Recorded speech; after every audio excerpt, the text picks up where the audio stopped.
Fala aí pessoal, saudações rubro-negras, sejam todos muito bem-vindos a mais um vídeo do canal Flamenguista. E o dia seguinte, né? Um dia extremamente ruim, um dia merda, né? Um dia duro de encarar, né? Depois de uma vergonha como aquela que aqueles jogadores do Flamengo nos fizeram passar antes de ontem. Mas quero focar especificamente no dia de ontem, né? Nas 24 horas após o fiasco lá no Marrocos. E o que se viu nas redes sociais, o que se viu na mídia como um todo, salvo raríssimas exceções, foi um show de histeria, né? Histeria por parte da torcida do Flamengo, de mais uma vez achar que sempre aquele que não joga, o que está no banco de reservas, o que não veio, o que não está, o que foi, enfim, sempre vai ser a solução. Engenheiro de obra pronta, mas eu falei, ignorando todos os fatos que já no final do ano passado apontavam para esse fiasco que se concretizou, né, na terça-feira. Tais como, foi a coisa que eu mais ouvi, foi um erro ter demitido o Dorival Júnior. Assim, é de uma estupidez tão grande, de uma boçalidade, sabe, assim, de um pensamento tão raso que me embrulha o estômago, né? O Flamengo, já no final da temporada, o Gabigordo, né? Gabigordo. No último jogo da Libertadores da América, no dia 29 de outubro, no dia 30 ele já tinha entrado de férias. É bom a gente recordar essas coisas, porque as pessoas esquecem, né? E quem era o treinador do Flamengo naquela época? Quem foi que concordou? Porque até então o Dorival Júnior não tinha sido demitido. Demitido não, né? Porque não houve demissão. Acabou o contrato e não houve uma renovação. Então, ele apenas não tinha sido comunicado ainda que não seria aproveitado no ano seguinte.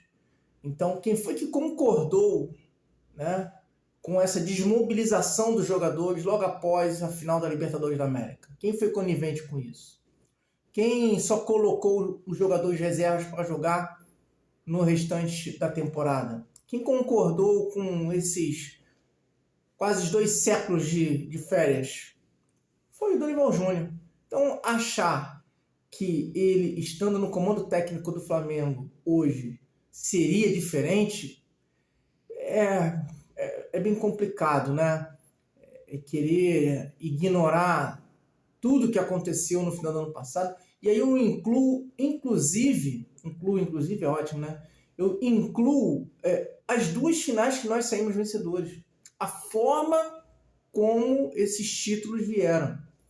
O Flamengo deu uma sorte muito grande de ter pego o Corinthians e o Atlético Paranaense, que eram 2 times que tinham muitos defeitos, muitas lacunas, né?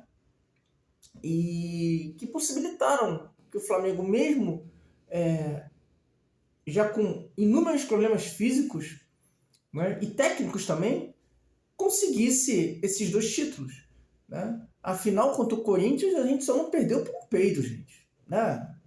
Enfim, só não perdemos por um peido. Nós no segundo tempo fomos engolidos por um time infinitamente inferior, com preparo físico duvidoso, né?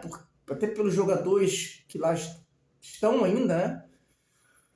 Pela idade desses jogadores, e os caras terminaram bem melhores fisicamente que o Flamengo, né? E o Flamengo ganhou nos pênaltis daquele jeito que foi. Contra o Atlético Paranaense, o Atlético com -1 terminou muito melhor fisicamente que o Flamengo. Inclusive, poderia ter empatado, perfeitamente ter empatado o jogo se o Santos não faz um ou 2 defesas, quer dizer. Era pro time do Flamengo se impor, né?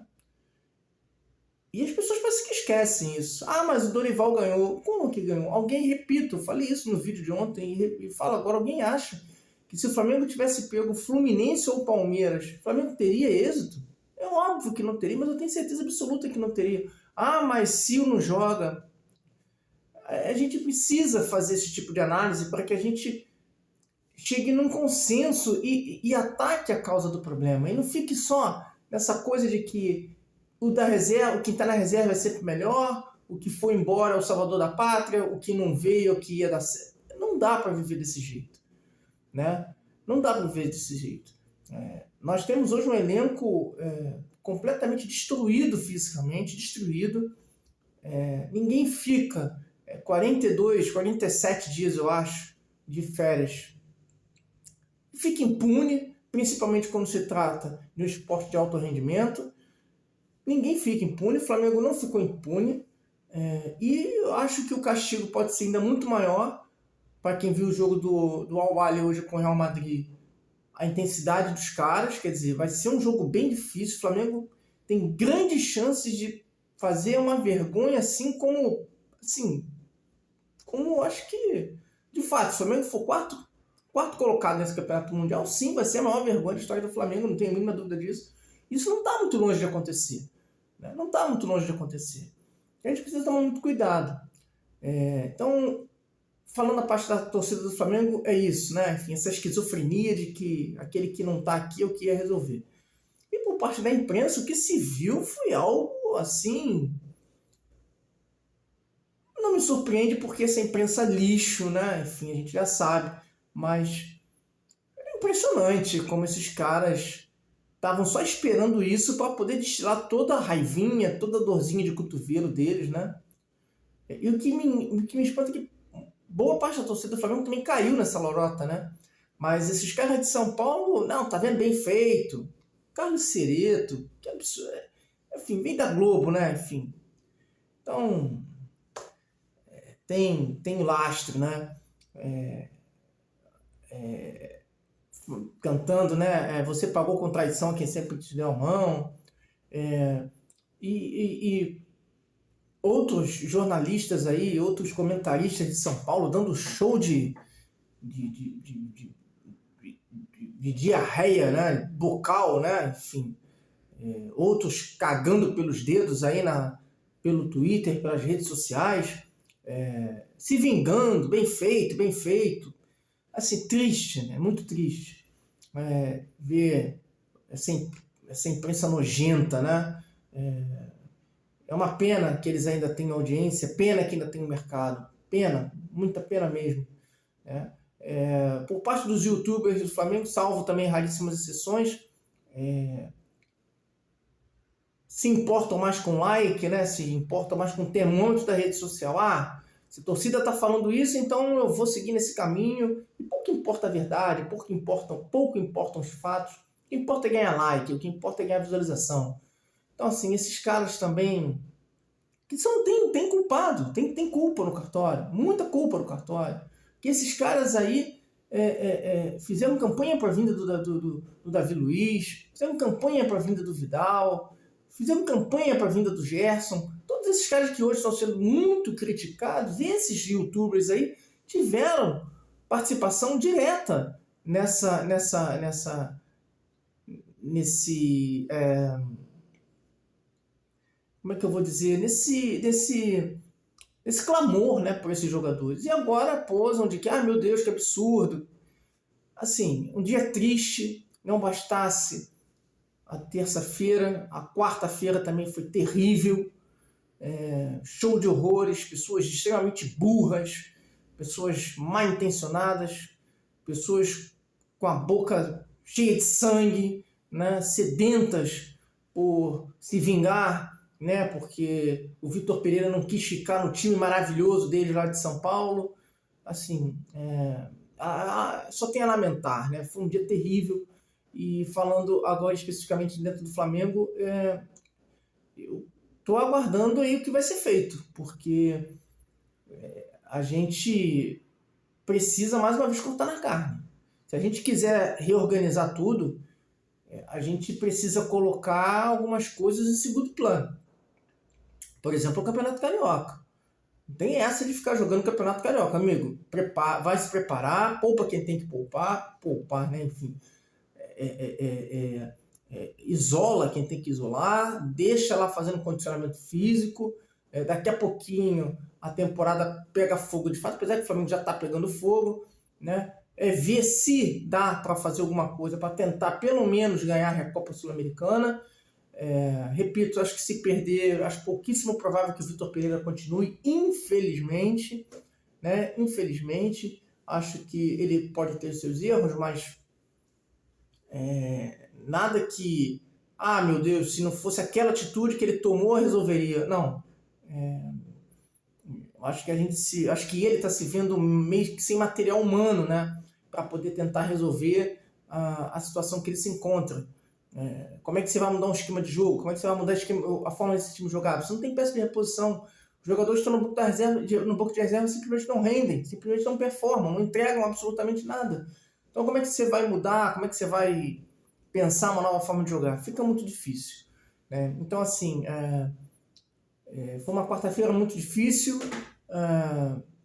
A constatação de que o Flamengo realmente está em apuros, está numa situação muito delicada, e a lamentar de fato mesmo o fato de que a gente não tem um profissional de futebol que consiga, né, fazer a leitura correta, que tenha moral, que tenha o respeito para poder dos atletas, né, enfim, para pôr o dedo na ferida e resolver o problema, né? O problema é complexo e eu não sei como que esses caras vão resolver. Eu sei que a paciência aí de boa parte da torcida que ainda tem consciência, que ainda tem lucidez, chegou ao fim.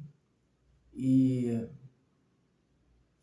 vamos ver aí como é que serão os próximos dias. Sábado tem a decisão do terceiro lugar, parece que acho que vai ser 11 horas da manhã, né? 11h30 da manhã. E o que eram para ser 3 dias aí de curtição, né? Pro grande jogo contra o Real Madrid. Serão 3 dias de luto, de lamentação, de histeria, de gente colocando toda a sua raiva, toda a sua vingancinha porca para fora e aproveitando esse momento do Flamengo aí para poder, enfim, ganhar likes e essa porcaria toda aí. Então é isso, galera. Uma pequena análise aí da quarta-feira merda que eu passei e certamente que vocês também passaram. E ficar na esperança, né, de que as coisas se resolvam e que o Vitor Pereira, na minha opinião, na minha visão, não seja demitido, que seja dado ele um tempo e carta branca para que ele possa fazer o que ele achar que tem que fazer e fazer esse time jogar. Enfim, é um processo demorado, mas precisa ser feito. Quanto mais tempo se demorar para atacar o problema, pior vai ser. Valeu, galera. Então, obrigado aí pela audiência de vocês. Saudações rubro-negras. Fui.